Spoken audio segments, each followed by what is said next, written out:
দেখুন, আমার কথাটা হচ্ছে, বাবা তাদেরকে ইনস্ট্রাকশন দিয়েছে, তার পরবর্তীতে ডকুমেন্টস বা আগামী দিনের স্ট্র্যাটেজি তৃণমূল কংগ্রেসে সেই জিনিসটা চুরি করার জন্য ইডি সেখানে উপস্থিত হয়েছিলেন এবং সেই জিনিসটা খুব সুন্দরভাবেই রুখে দাঁড়িয়েছেন আমাদের নেত্রী অর্থাৎ মমতা বন্দ্যোপাধ্যায়।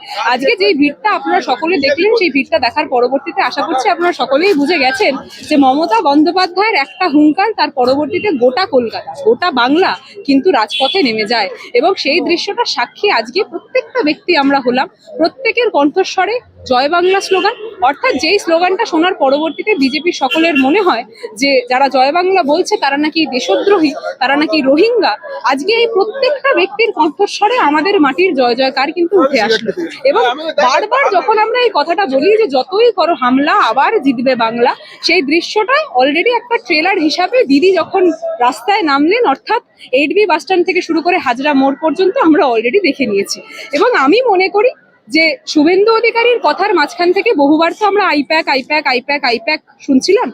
উনি কিন্তু নাম জপ করেন, জানেন তো, কলিযুগে নাম জপ করলে নাকি ভগবান প্রাপ্তি হয় আমি শুনেছি। আগে শুনেছিলাম অভিষেক দা অভিষেক দা অভিষেক দা অভিষেক দা অভিষেক দা করতো।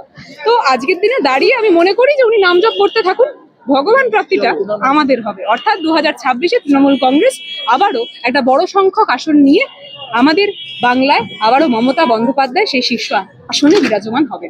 তোমার কি মনে হয় নতুন বছরের শুরুতেই একটা বিজেপি একটা কি চাপে রাখার চেষ্টা করছে তৃণমূলকে কোনো না কোনো ভাবে? দেখুন, চাপে রাখার চেষ্টা করছে সেটা তাদের কাজ, কিন্তু মূলত আজকে আমাদেরকে দেখতে হবে যে যেই বিষয় নিয়ে আইপ্যাক অফিসে হানা দিয়েছেন তারা, সেই বিষয়টা তো আজকের নতুন কিছু নয়। আমরা বরাবরই যে কথাটা বলে এসেছিলাম যে ইডি, সিবিআই থেকে শুরু করে ইলেকশন কমিশন, এদের ঘুমটা ভাঙে যখন ইলেকশনটা আসে এবং পকেটে রাখা সেই দালালদেরকে খুব সুন্দরভাবে ব্যবহার করে বিজেপি যখন যখন বাংলার বুকে ইলেকশন আসে। তার ঠিক পূর্বে আমরা দেখতে পাই যে নাকে যাদের নল রয়েছে তাদেরকে হাইরিং এ যেতে লাগে শুধুমাত্র এই জিনিসটা প্রমাণ করার জন্য যে তারা বাঙালি, তারা এই ভারতবর্ষের নাগরিক। কিন্তু কি জানেন তো, যতই তারা এই নোংরামি করার চেষ্টা করুক না কেন, দিন শেষে এই বাংলাটা কিন্তু মমতার। দিন শেষে এই বাংলার প্রত্যেকটা হৃদয়ে মমতা বাস করে। তাই যতই করো হামলা, জিতবে আবার বাংলায়।